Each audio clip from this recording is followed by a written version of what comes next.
નમસ્કાર. ખેતીમાં જમીનને કુદરતી રીતે ફળદ્રુપ બનાવતી લીલા પડવાશ પદ્ધતિની સ્ટેપ બાય સ્ટેપ માહિતી આજે આપણે મેળવીશું. રાસાયણિક ખાતરોના આસમાને પહોંચેલા ભાવથી પરેશાન છો તો આ કુદરતી અને સસ્તો વિકલ્પ આપણા માટે જ છે. આમાં ઝડપથી ઉગતા પાકોને ખેતરમાં જ ટ્રેક્ટરથી દબાવી દેવાય છે, જેનાથી જમીનને પુષ્કળ જૈવિક કાર્બન અને નાઇટ્રોજન મળે છે. આની બે મુખ્ય રીતો છે.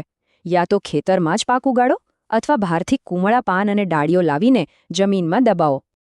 ચાલો આ લીલા પડવાશને સફળ બનાવવા માટે એક સરળ 4 તબક્કાની ઋતુગત યોજના સમજીએ. પહેલો તબક્કો: પાકની પસંદગી. કઠોળ વર્ગના પાકોના મૂળમાં રહેલા બેક્ટેરિયા હવામાંથી સીધો નાઇટ્રોજન ખેંચીને જમીનમાં ભેળવે છે.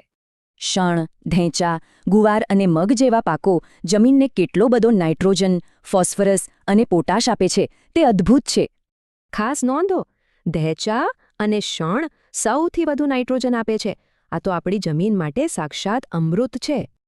આ પાકોમાં નાઇટ્રોજન સરેરાશ 2% જેટલો હોય છે. છે ને મોંઘા રાસાયણિક ખાતરનો એકદમ પરફેક્ટ વિકલ્પ. બીજો તબક્કો છે સમય. શણને તૈયાર થતાં 6 થી 8 અઠવાડિયા, જ્યારે ઢેંચાને 7 થી 8 અઠવાડિયા લાગે છે. પણ દબાવવાનો સાચો સમય કયો? ફૂલ આવવાની બરાબર શરૂઆત થાય ત્યારે જ પાક જમીનમાં દબાવવો સૌથી બેસ્ટ છે.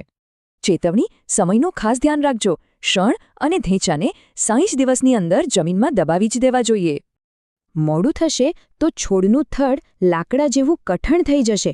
પછી તેને સડતા બહુ જ લાંબો સમય લાગશે. ત્રીજો તબક્કો દબાવવાનો છે. ટ્રેક્ટર ચલાવતા પહેલાં એ ચોક્કસ ખાતરી કરી લો કે જમીનમાં પૂરતો ભેજ છે કે નહીં.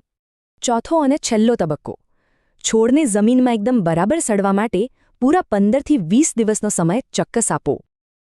બસ આ 15-20 દિવસનો સડવાનો સમય પૂરો થાય એટલે તરત જ આપણે આપણા મુખ્ય પાકનું વાવેતર કરી શકીએ છીએ. તો શું આપણે આ કુદરતી ચક્ર અપનાવીને આવનારા પાક માટે આપણી જમીનને વધુ સમૃદ્ધ અને ફળદ્રુપ બનાવીશું? ચોક્કસ.